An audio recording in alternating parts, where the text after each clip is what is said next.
Okay, y'all, so this is going to be my first vlog about the Navy. I went to the recruiter's office about a month ago, and I didn't have my original birth certificate, and so I've been waiting. And my recruiter eventually got a temporary birth certificate that he could send me to Meps with. So I got that, and I just got back last night. Meps sucks. But I don't think it's as bad as everyone makes it out to be. You do wait a lot. When I first got there, we got off the shuttle or whatever, and it was already 11 o'clock at night, so we just went in and ate and went to bed. And the wake-up call is for 3:50, but I think most people get up earlier, like 3:30, 3:15. I got up at 3:15. Well, my roommate was the kid that I went with, so we went down and ate breakfast. The breakfast was okay, nothing spectacular. We waited to go on the other bus to go over to Meps. The one kid brought a knife. Don't bring weapons to Meps. I don't know if this kid's recruiter didn't tell him or it's just this kid, but he brought a knife and had to hand it in. I don't know if he got it back at the end of the day or not, I'm not sure. But we got on the bus or whatever, and it's women first for everything.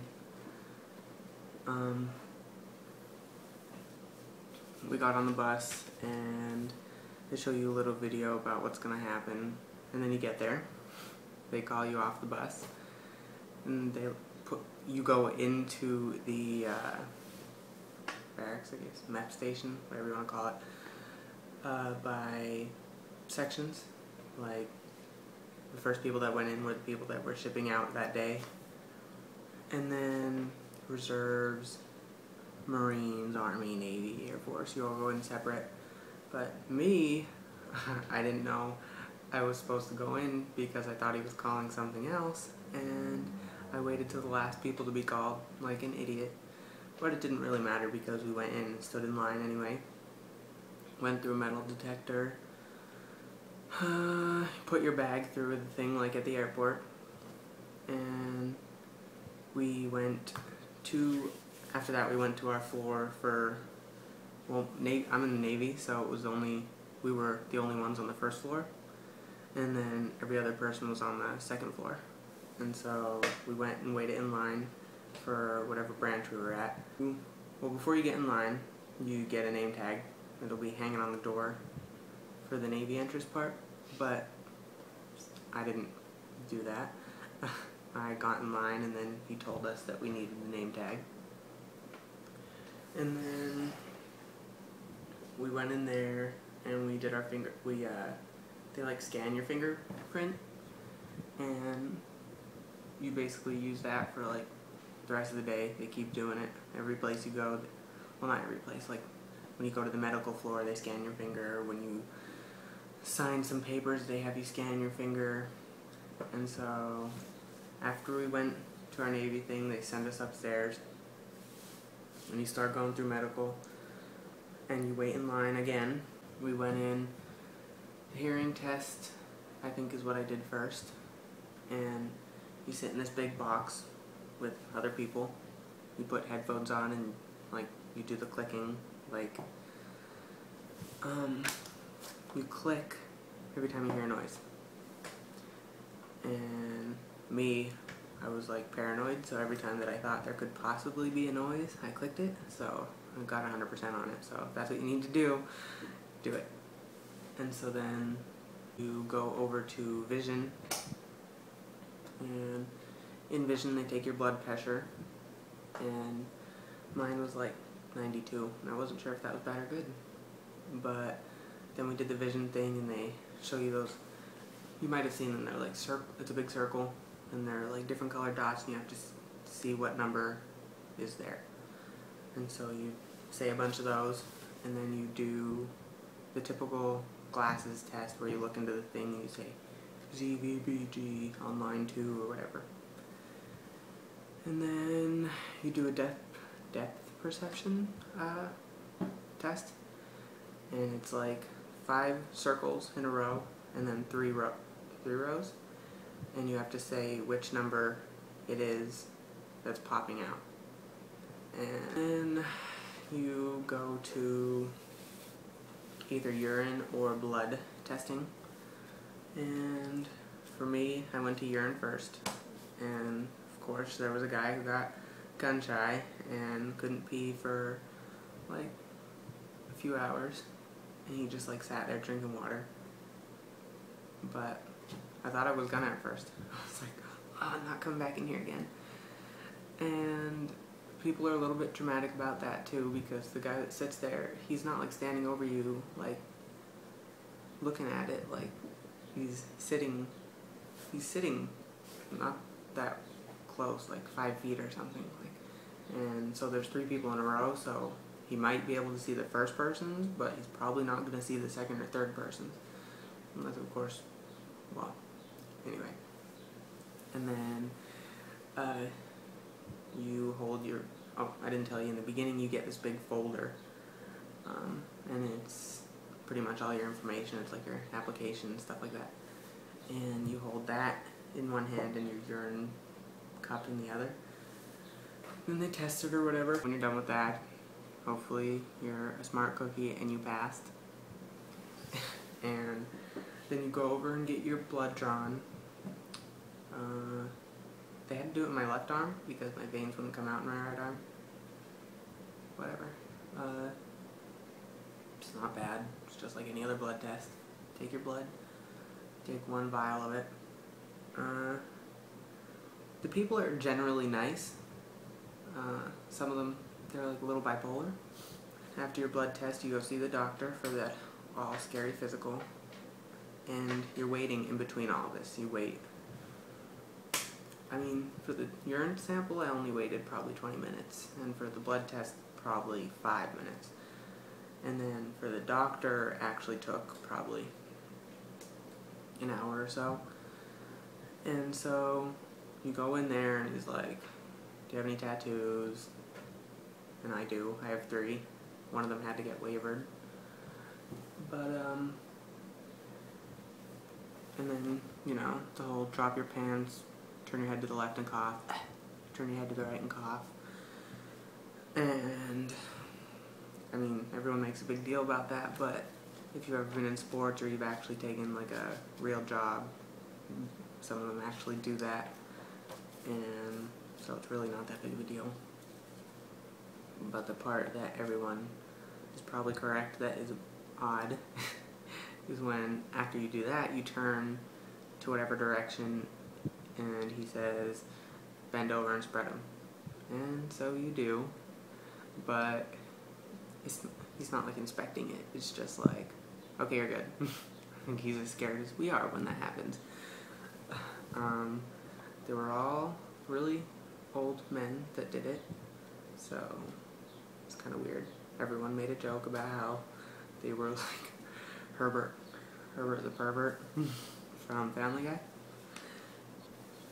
After that, you wait again and you do the group physical. It's like the duck walk. You do like arm exercises, like, you know, stupid stuff to see about your joints. You walk towards them really fast and then you walk away to see if like you're leaning from one side to the other. You walk on your knees and stuff. Everyone says that doesn't hurt, and they're full of shat because it hurts. You're walking on your knees on a tile floor, and they go, does it hurt? And everyone says no, but yeah, it hurts. I mean, it's a tile floor. And so you do a bunch of little exercises in there, and then you're done with that, and then you're like, you talk to the executive doctor or whatever, and he checks it and signs it off. And then you go down to the job counselor person, and you tell them like what kind of job you want, when do you want to leave, and so you fill all that out, and then you go back up and you wait again, and you wait for them to call your name, and there was like probably 30 people there, so it was not that bad. Then you go down when they call you, and they give you your job options. I actually got a 71 on the ASVAB, so I actually had quite a few. But I was like 4 points off to get IT, which is kind of what I wanted, but I actually got another thing that I wanted. The job I got was CTT, and it's Cryptologic Technician Technical, and it's like working on and using radars, I believe. I think you can fix them, you obviously operate them, technical reports, blah blah blah. Anyway,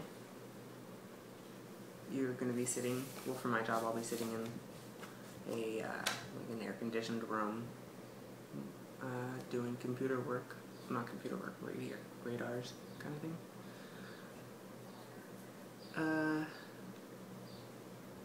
I wanted something computers or radar, something like that. Didn't really want to work with machines or fly.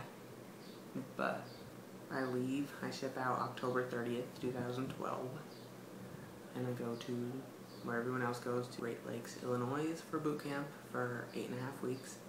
After boot camp, I go to Pensacola, Florida for 18 weeks about, for A&D school. So they get your job, and you swear in, and you do the whole I swear, blah blah blah, you know. Oh, you have to keep your bag in this baggage room the whole time, and you're not allowed to have your phone the whole time you're on the medical floor. And that sucks, because that's like the most time you're waiting. And so I think you can bring a book or something, but nobody in our group did. After you get your job, you swear in, and you're out of there. And here I am. And when you leave, you get this Navy bag. And in it, Navy water bottle. Oh, this was at the airport. Or, hotel. You get a Navy shirt, which is, I think it's like a workout shirt. But it says,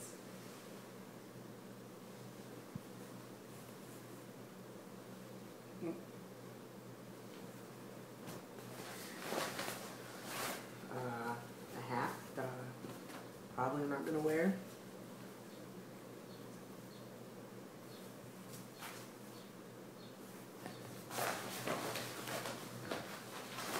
And then this like folder where you're going to keep your Navy stuff. In it comes a sticker. I think it's a sticker. Bumper sticker kind of thing.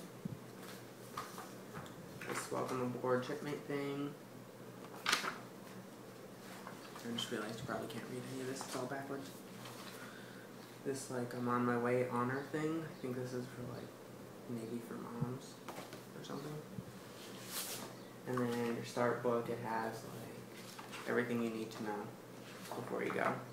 And there's like things where it shows you the chain of command, how to salute, and then there's there is parts where your doctor, your recruit will sign off for you. Like when you know certain stuff, it's in there somewhere, I swear. And that's about it. I'm sorry if this is going to be a super long video. I'll try to cut out all my uhs. But subscribe or a like if you want me to do more. If you don't, I won't do more. Oh, it came with a pen too, but I don't know where that went. If you want me to do more, I will. If you don't, I won't. So, catch you later.